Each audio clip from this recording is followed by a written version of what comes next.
Hi to HAE International friends. It's Tony here, and I'm excited to kick off the HAE Virtual Global Conference medical presentations with one of our global HAE thought leaders, Professor Mark Riddell. Dr. Riddell is the Clinical Services Chief for Allergy and Immunology at the University of California at San Diego, UCSD, and the Clinical Director at the US HAEA Angioedema Center, also at UCSD. Hi, Mark, and thanks so much for being such an important part of our virtual global conference. Thanks, Tony. Really glad to be here. Dr. Riddell is going to speak about the symptoms and diagnosis of HAE, including HAE with normal C1 inhibitor, and then provide an overview of current therapies. Mark, as always, the HAEI community is excited about hearing from you today. Well, thanks very much, Tony. It's a real pleasure for me to be here and join you all for this virtual global conference. I know we had all hoped to be in Frankfurt around this time in person, but certainly everyone's personal health is of utmost importance. And given the unprecedented global pandemic, I'm certainly glad that we're able to carry on with the virtual conference.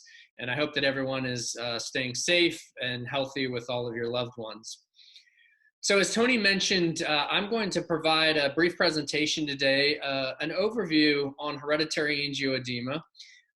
And so I'm going to share my screen here for a moment so that we can review the presentation together. The title of my presentation is Creating the Path to Better Health, HAE Now and the Future. And I'm going to cover hereditary angioedema, the symptoms, the clinical presentation, talk a little bit about diagnosis, both for HAE type 1 and 2, as well as HAE with normal C1 inhibitor. And finally, talk about the current treatments that are available in various parts of the world. And so there will be a second part to this full presentation that Dr. Marcus Magerle will give, and we'll talk a little bit more about the future of HAE. So I'm going to start with what's become, I guess, a personal tradition of me sharing a photo of our fearless leaders, Tony Castaldo and Henrik. This is, of course, celebrating the German tradition, and I'm not sure exactly what's going on here, but it appears that they're in some kind of contest. But of course, this is just a little levity during what's very serious times. I just do want to say thank you to Tony and Henrik for their tireless efforts and for really very quickly transitioning this to a global virtual meeting and still allowing us to participate together. So let's move into the content. I just want to start with the universe of angioedema. And as people likely know, angioedema is a symptom. It's a very common symptom in the general population. And as I'm sure you're aware, there are various causes of angioedema. The common ones are here sort of on the left side. These are generally caused by activation of the allergy system. And so you can see some of the things that cause allergic reactions. Chronic hives sometimes have angioedema associated with them. And then there are some medicines that commonly cause angioedema as a side effect. Those are important, but they're certainly not what we're here to focus on today as part of the conference. What we are going to focus on, of course, is hereditary angioedema. And this comes in different types, which we'll cover. There's also, people may know, a ACE inhibitor angioedema that's caused by that class of medication. And this is relevant to HAE because people with HAE should avoid taking ACE inhibitors as it may exacerbate these angioedema attacks. And I'll say a few words about idiopathic angioedema, which is, of course, of unknown cause, because this is an area of active research within the medical community. All right, so just to review the symptoms of angioedema or hereditary angioedema, which people are quite familiar with. But of course, skin swelling is very common. It often involves the face or the lips, and this can be very painful, severe, and debilitating, and can be dangerous if it starts to affect the lips, the tongue, or the mouth. Other types of skin swelling that are common are extremity swelling. That may be the hands or the feet. It may involve the urogenital tract, but really anywhere on the skin may swell in a severe fashion in HAE. And this is the most common symptom that people will present with, either to their physician or to urgent care or emergency room. The second most common symptom of HAE is the abdominal attacks, and this is swelling of the GI system, the intestinal tract. You can see on this CT, the small intestine can become very swollen, and this leads to severe pain, also nausea, vomiting, sometimes diarrhea. And this is, again, very common. Many people with HAE will get these severe abdominal attacks that are very painful and debilitating, sometimes leading to hospitalization and even unnecessary procedures or surgeries. So we're very conscious of this also being a common symptom of HAE. And then finally, airway symptoms. This is the least common type of symptom in HAE, but certainly the most dangerous, as this can cause death due to blockage of the airway. This is not a great photograph, but it's of the epiglottis that sits in the back of the throat or the top of the airway. And this can be swollen along with other parts of the airway, leading to difficulty breathing. So we don't see this as often, but it's something that every person with HAE needs to be aware of, be watchful for, because these are very dangerous types of attacks. Now, the symptoms of HAE generally start early in life. This is a graph showing when people affected by HAE had their first angioedema symptoms. And you can see for most people, it's before their teenage years, or if not before, during the teenage years, that they become symptomatic with these angioedema events. It's quite rare, but possible for people to start having attacks later in life after the age of 20 or 30. But this is important because we continue to try to educate our healthcare providers, particularly in the pediatric age groups, that this does show up early in life and we need to be watchful for it and think about it so that we do the proper testing and make the right diagnosis. And part of that education relates to this fact or this data. This comes out of a European study, but it very clearly shows a long list of other diagnoses that people with HAE receive. So many people with HAE are told that they have a different type of swelling, an allergic type of angioedema. And because of that, they continue to have recurrent episodes. They're treated with allergy medicines that are ineffective and have a lot of suffering, hospitalizations, and even are at risk of death from this misdiagnosis and ineffective treatment. In addition to allergy, you can see there's a list of other misdiagnoses or wrong diagnoses, appendix problems, problems with the gallbladder, problems with the stomach or intestinal tract. And so we know that this continues to happen. In fact, in this study, over 40% of people with HAE had a misdiagnosis. And that leads to what we call diagnostic delays. So people have been given the wrong diagnosis, sometimes for a median of over 13 years. So they get the wrong treatment, ineffective treatments for sometimes a decade or more. And this is a major problem that unfortunately continues. Things have gotten better in some areas. There's some data to suggest we're doing a better job of recognizing and diagnosing this. But globally, this continues to be a real need for education to make sure that healthcare professionals are aware of this diagnosis and do the proper testing. Also a reminder that this is, as we know, a hereditary condition. The genetics of HAE are what we call autosomal dominant.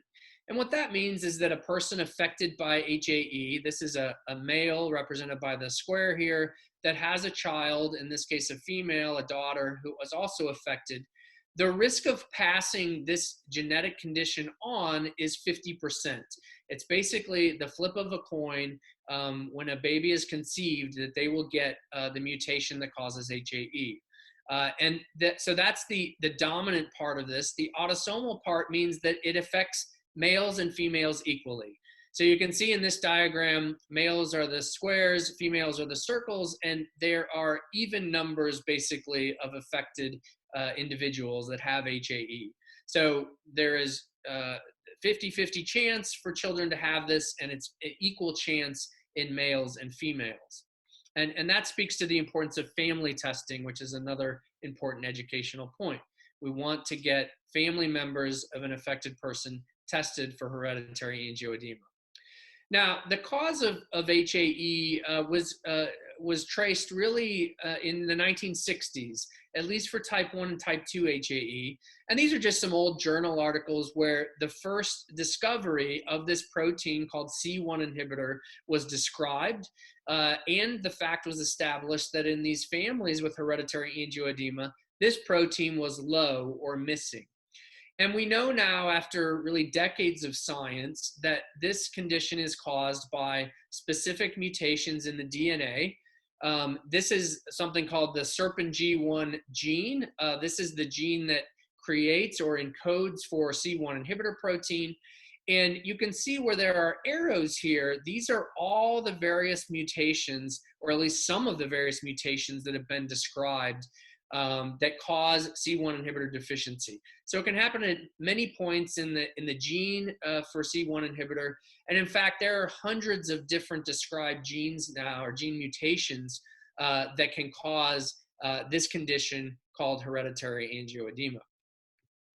Further research has really shown that that protein, C1 inhibitor or C1 esterase inhibitor, has a number of important functions in the body. This diagram just shows a purple circle that shows where C1 inhibitor protein has an important function. And you can see it blocks the activity or down-regulates the activity of several proteins, factor 12, kallikrein, and so forth. It also inhibits the complement cascade, although that's probably not particularly important for the angioedema symptoms that we see. So if this protein is missing, we get excessive production of bradykinin because we don't have the brakes on this system to regulate these other proteins. And it's really this excessive bradykinin that causes the angioedema episodes or symptoms that are the hallmark of hereditary angioedema. So that relates to testing. How do we make the diagnosis of HAE? Well, the important initial step is to test something called a C4 level, and then these C1 inhibitor protein tests, both the level, how high is the protein level in the bloodstream, and also what's the function of that protein. Is it doing its job within the body? And you can see the best described types of HAE, type 1 and type 2, involve either a low C1 inhibitor level where there's not enough protein and thereby the function is also low, or there's a second less common type of C1 inhibitor deficiency where there's plenty of protein in the system, but that protein doesn't have the proper structure or function. And so the functional tests are very low in these cases. And this battery, the C4 level, which is a good screening test to start with because it will generally be low all the time in these C1 inhibitor deficiency conditions, that coupled with these C1 inhibitor tests are really the cornerstone of starting the evaluation for hereditary angioedema. Now, the situation has become more complicated in recent years because we recognize there is a third group of people that have a hereditary angioedema condition in which these C1 inhibitor tests are all normal. That's represented here in the table. And there's been a lot of work in the past decade looking at what's causing the hereditary angioedema symptoms in this group of people. And what we have learned now is that there are actually several other, or at least a few other mutations that can cause this picture of hereditary angioedema. Something called factor 12, a gene called plasminogen, a gene called angiopoietin-1, and a gene called kininogen-1.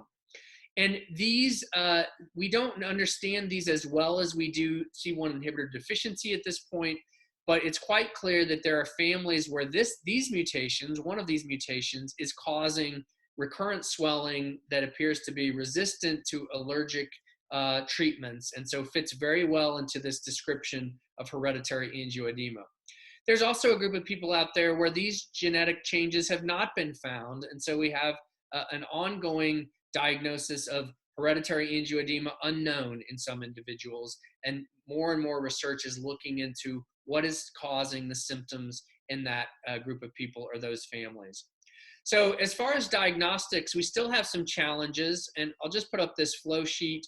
We know that when people present with angioedema symptoms that occur over and over months or years, that it's generally one of these two pathways. histamine, which is the allergic type of swelling, or bradykinin, which is the hereditary angioedema type of swelling. And so our job when we evaluate is to try to determine by diagnostic tests which is happening there.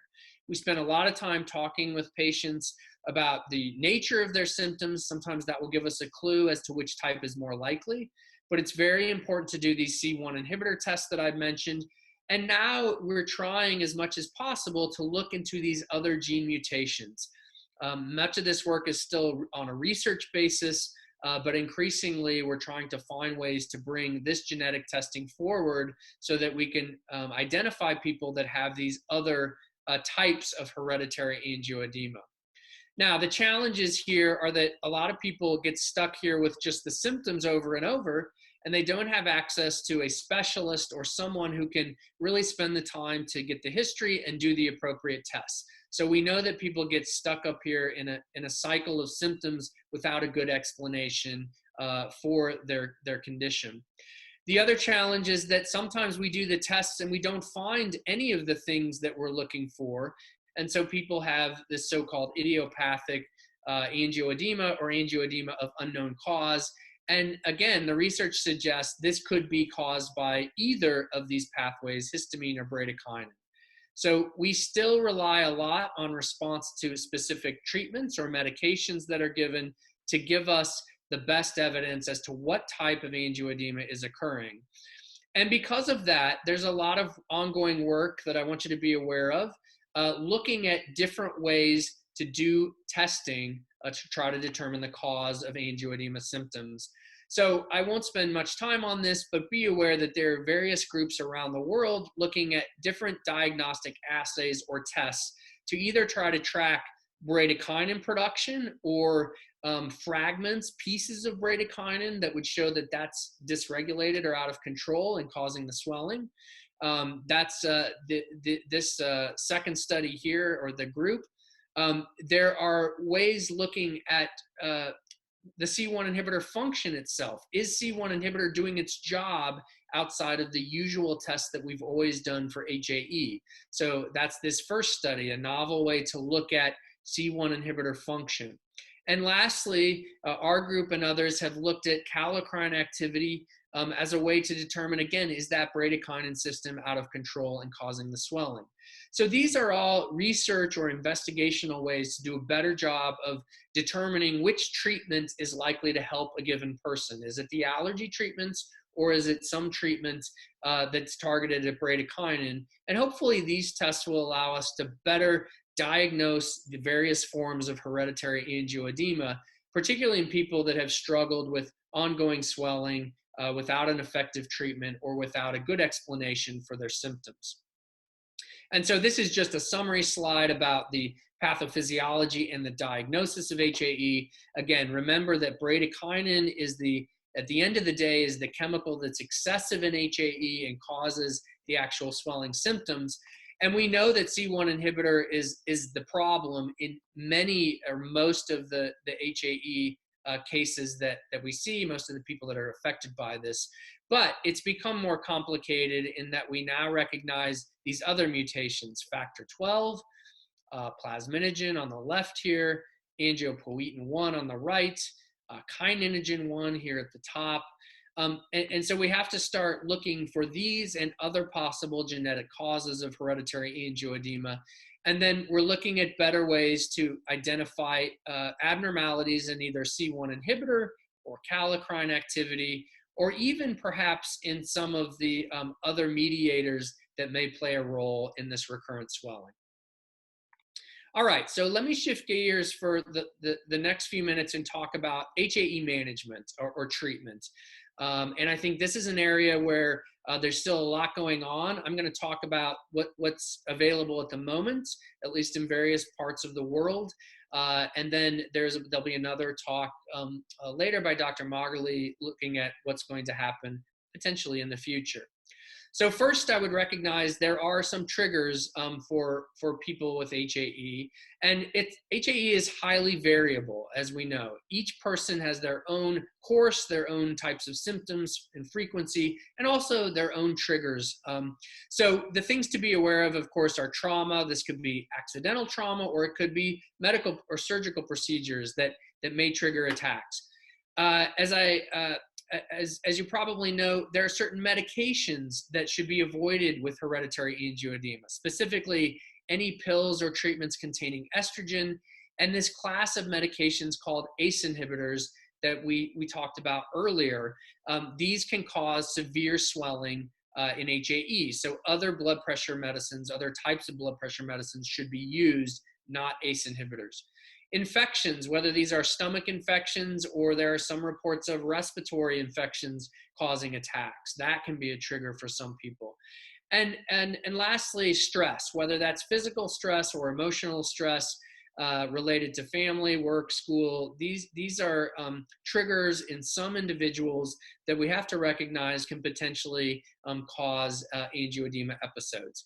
So we do our best to recognize these when possible. For instance, with the medications, we avoid them, but we know that there are going to be triggers at times.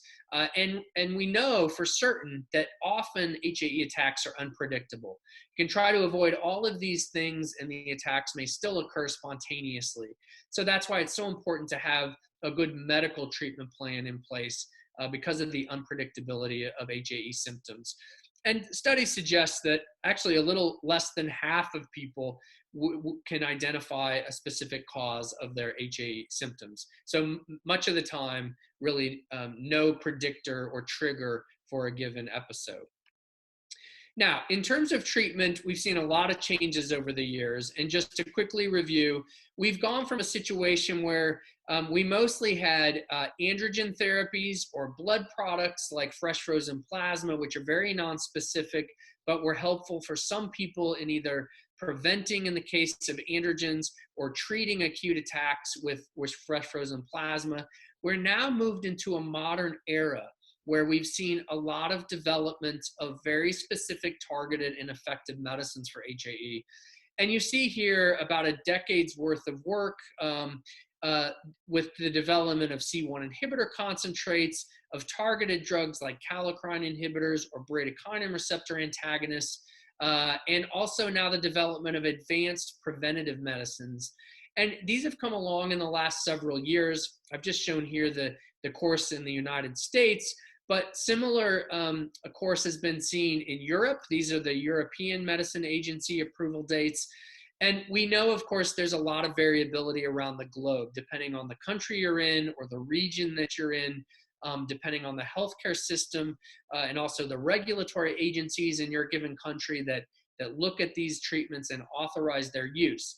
But I do want you to be aware of all the possibilities out there, because when we look at the guidelines that have been published by HAE experts, these are really the medicines that are recommended whenever possible because of the efficacy that they have for preventing or treating HAE attacks, and now even data showing that they improve quality of life and are allowing people to get back to the work, the schooling, and the activities that they enjoy.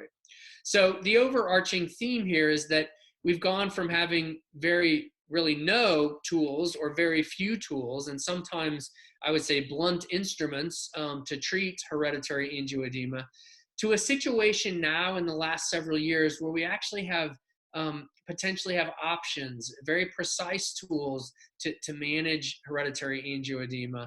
And that's what I'd like you to remember and think about as you go back to your physicians, your country, your governments, your healthcare systems, that these tools exist. And now we need to learn best how to use them, how to apply them, and to get them really to everyone in the world that needs management for hereditary angioedema. So I'll quickly run through a few of the details on these treatments. As we walk through this, I want to make you aware of these published guidelines that have been in place for several years now. These are in the scientific journals, and they're put together by global experts or panels of physicians that treat a lot of hereditary angioedema patients. And they're based on the evidence, the scientific studies and the clinical trials that have been done looking at the management of HAE. Some of these are going to be updated very shortly. I'll talk about the World Allergy Organization guidelines, but this is hopefully will again be updated soon. I can tell you the Canadian guideline has been recently updated, and the US guideline is in the process of being updated, and hopefully will be released in a revised version very soon.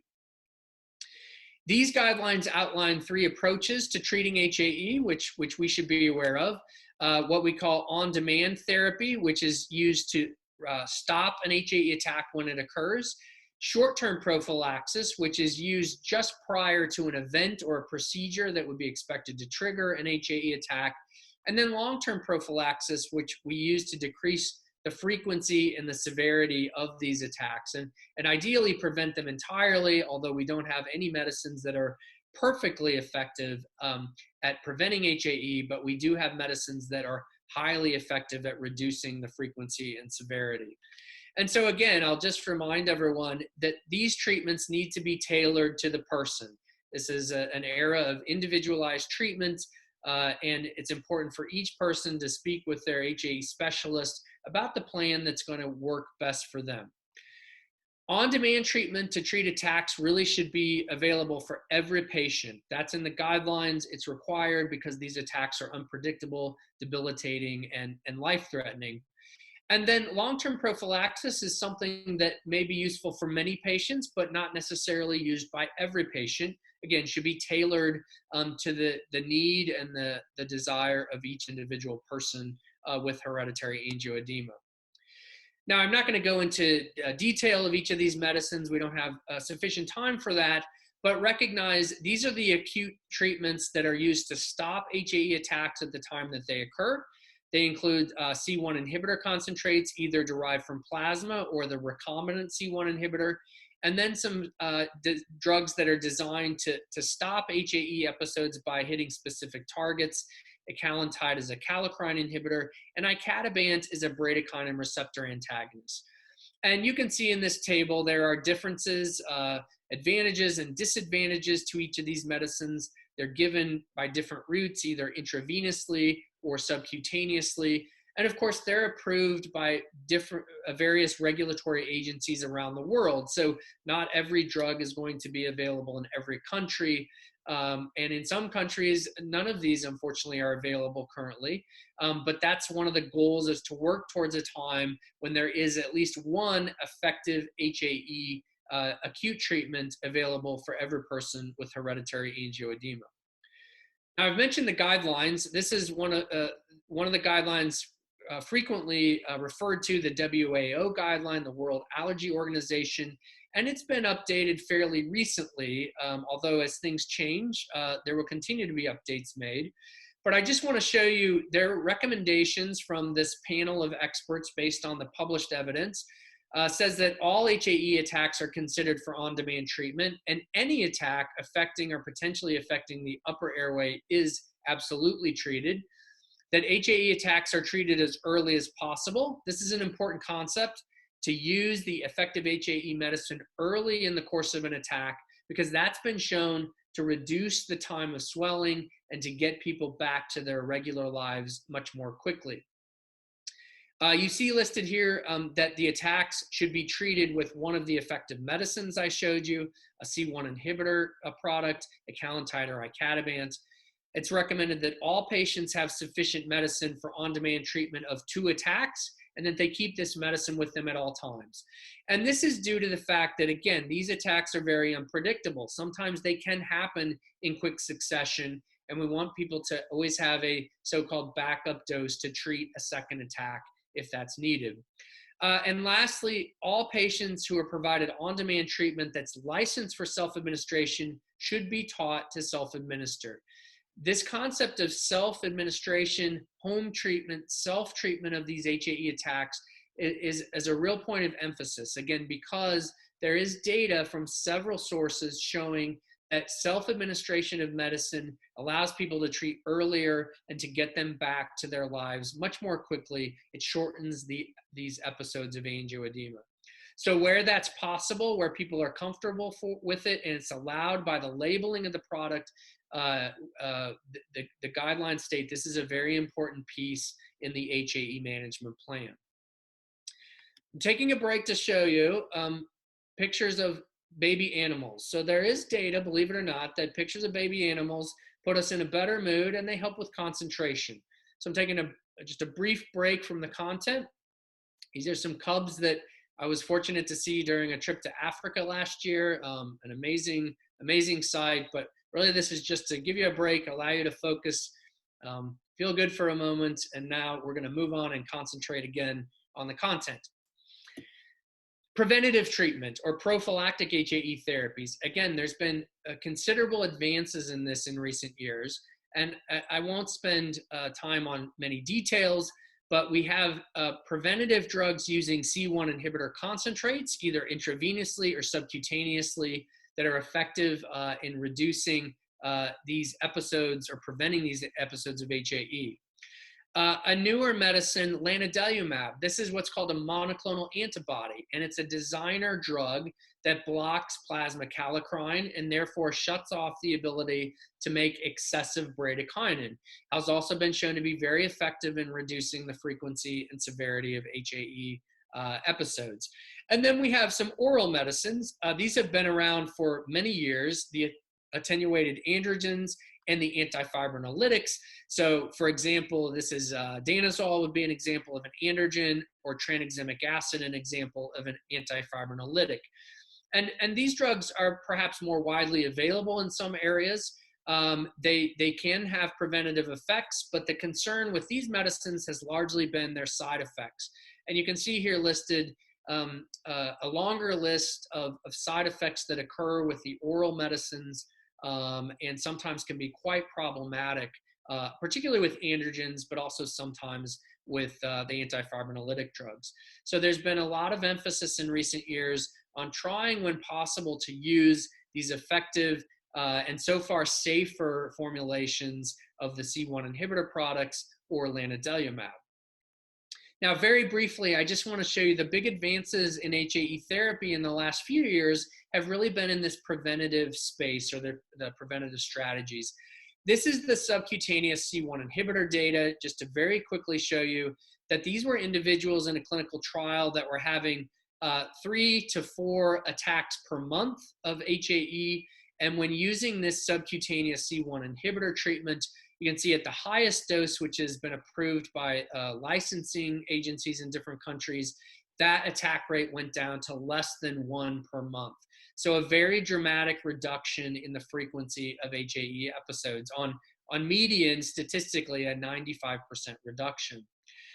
As important to that are now in these studies, we're incorporating quality of life measures. And I won't go into much about quality of life other than to say this sort of looks at your ability to work, to go to school, to do all your daily activities without interruption from hereditary angioedema. And this is, again, that sub-Q C1 inhibitor preventative treatment, showing that when they look at these standard tools to evaluate quality of life, there is a clear difference towards improvement of overall health when people are using this preventative therapy. Likewise, I mentioned lanadelumab as the newest treatment that's been developed for prevention of HAE attacks. And you see, very similarly to the previous data set, these dramatic reductions in attacks. So here's people on placebo treatment, about 2 attacks per 4 weeks. And you can see, again, at the highest dose, which is the starting dose approved by regulators, 300 milligrams sub-Q every 2 weeks, on average about an 87% reduction in the rate of attacks. So highly effective at preventing these episodes.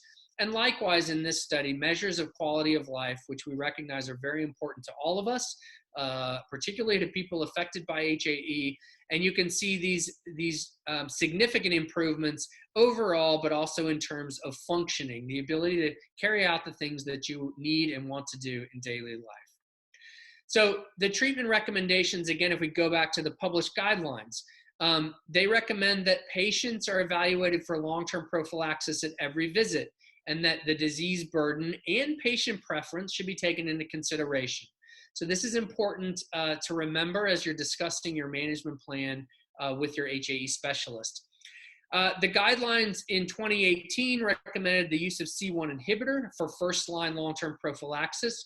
This was really an effort to look at the evidence of efficacy and safety of a C1 inhibitor for prophylaxis over the oral agents that have been used more historically. And this, of course, will need to be updated as we get new medications, including lanadelumab, which was approved after this publication. But not only that, there are additional medicines coming down the pipeline, which I believe Dr. Magerle will talk about. But we're going to need to continue to update these recommendations as we have effective options that are studied in the future. Androgens are suggested as a second-line treatment for prophylaxis within the guidelines. Again, recognizing that in some parts of the world, androgens or tranexamic acid may be the only preventative medicines available for HAE. And then finally, the suggestion to adapt long-term prophylaxis in terms of the dosage or treatment interval needed to minimize the burden of the condition. And this is really recognition that HAE changes. It may change over time in one person. So we constantly have to take a look at the treatment plan, make sure that we're adjusting it according to the needs of the person and according to the activity of the HAE and how it's affecting one's life. One of the big questions right now in treatment for hereditary angioedema is this question of just using acute treatment or using acute treatment along with long-term prophylaxis. And I can tell you that the evidence-based guidelines I've been referring to don't really give us a specific criteria for this. It's really suggested that prophylactic therapy should be used in people where on-demand treatment alone is unsatisfactory. So this again, highlights the individualized therapy, the discussion between the patient and the healthcare professional or HAE specialist in determining what's the best plan for that person. There are a number of factors that should be considered. Of course, the frequency of the attacks, the types of attacks that are occurring, how is it interfering with one's life, the severity, and also, again, what's the impact of the HAE, not only on physical functioning, but on one's overall health, including mental and psychological well-being. It's very important all of the time to have this acute treatment plan that's going to be effective and work, regardless of whether one's on prophylaxis or not. And again, we always want to consider the important things: family, work, school. These need to be discussions that we have when developing that HAE management plan. At the end of the day, it's really the goal of returning normalcy to life. And I put this in quotes because normal is different to everyone.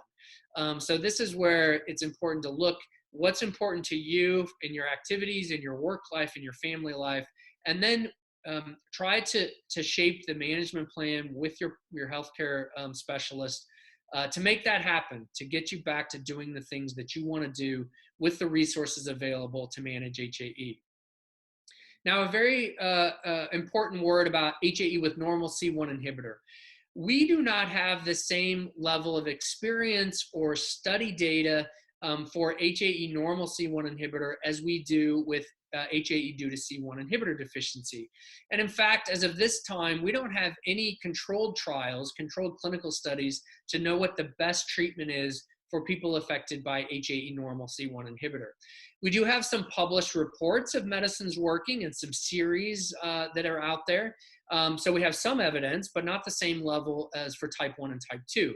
So the data we have suggests that some of these same medicines that have been proven effective in HAE due to C1 inhibitor deficiency are also quite beneficial in HAE normal C1 inhibitor. And for prophylaxis, we have less data, but again, some suggestion that these medicines, the oral agents, C1 inhibitor concentrate, and even progestins, which is perhaps more helpful in HAE normal C1 inhibitor than in type 1 and type 2, that these are useful. And so we have to work to construct, whenever possible, an effective treatment plan from these resources. I am happy to tell you that as science has progressed, and as we're getting better markers, either genetic or biochemical markers of this diagnosis, HAE normal C1 inhibitor, that there is ongoing work to validate those tests. And we actually now have a couple of studies that are starting to investigate the efficacy of various treatments in HAE normal C1 inhibitor. So it's a very exciting time in that regard. For the first time, we hope to have a similar data set or similar level of evidence for this smaller group of people with HAE normal C1 inhibitor as we've established in the past for type 1 and type 2 HAE. All right, I'll finish with a few last pointers. I think emergency treatment plans, cards, or letters are extremely important. This is just one example that the US HAEA provides to individuals. Our center has its own form of this, and many centers or offices are able to provide a card or a letter that establishes the diagnosis, but also outlines the treatment that's required should one need to go to the hospital for care. And so I think this is a very important thing to have and to use when necessary so that you get the best care possible really anywhere in the health system based on this outlined management plan that you establish with your specialist.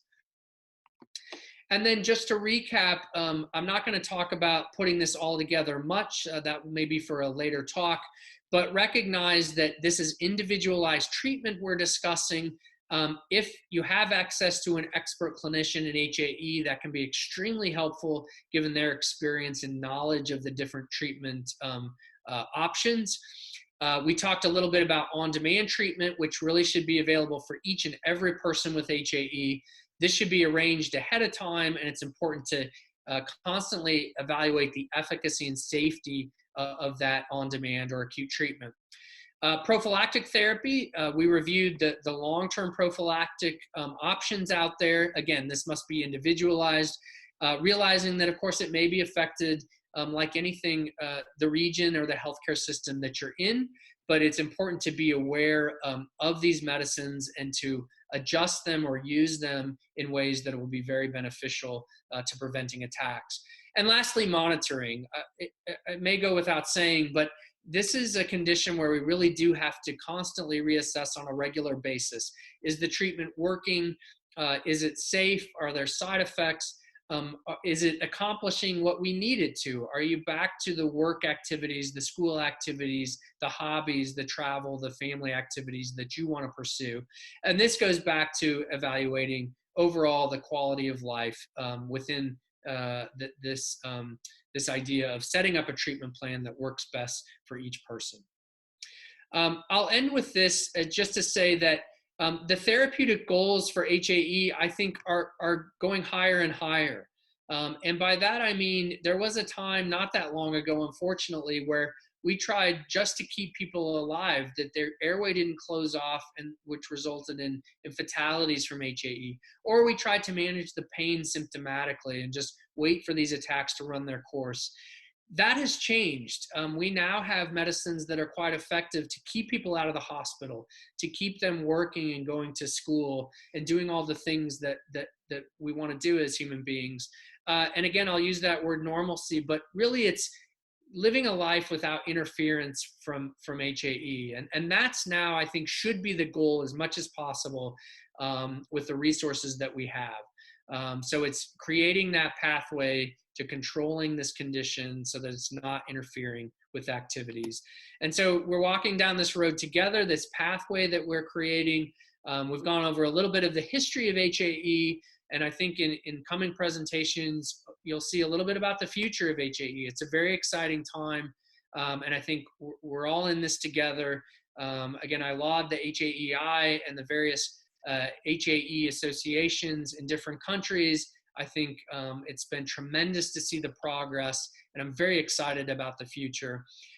Lastly, I do want to recognize, since we last gathered internationally, we have lost, unfortunately, some real leaders in the HAE space, Dr. Marco Ciccardi, Dr. Michael Frank, and Dr. Dimitri Moldovan. Much of what we know about the pathways and the treatments of HAE, we owe to these gentlemen and their tremendous work. So let's never forget what they've done and continue to work to make things better. And I'll leave you with Southern California sunset, wherever you are in the world. Again, I hope you and your families stay safe during this time. Thanks for your attention, and I wish you a very happy HAE Day. I hope you'll also stay tuned or tune in to hear Dr. Marcus Magali, who will continue the discussion with an additional presentation that includes the future of hereditary angioedema.